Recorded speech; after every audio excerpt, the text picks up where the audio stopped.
নমস্কার বন্ধুরা, তোমরা সবাই কেমন আছো? আশা করছি ভালোই আছো, আমিও ভালো আছি। তো আজকে কথা বলবো অ্যাকচুয়ালি আমি মানুষটা এরকম যে সাদাকে সাদা কালোকে কালো বলেই মনে করি। তো অনেক আশেপাশের লোক দেখবেন যে বড় লোকদের দেখলেই কাছে ঘেঁষা শুরু করবে, মেলামেশা শুরু করবে, নানান রকমের নকশা। কিন্তু আমি হচ্ছে একটু আলাদা।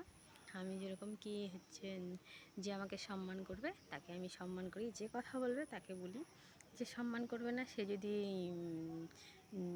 একেবারে লাটের লাট হয়ে যায় তবুও আমি সম্মান তাকে করি না, বা কিংবা তার আশেপাশে দাঁড়িয়ে না। তো অনেক মানুষ দেখবেন যে দাইসে দাইসে ঘেঁষে ঘেঁষে যাবে, পাত্তা না দিলেও যাবে। এটা আমি একদমই ভালোবাসি না। কি গাইস, ঠিক না ভুল জানাবেন কিন্তু নিশ্চয়ই। আর বন্ধুরা, আমি এখানে তো নতুন এসেছি, অত কিছু জানি না, তো কীভাবে ভিডিও বানাচ্ছি জানি না। তো একটু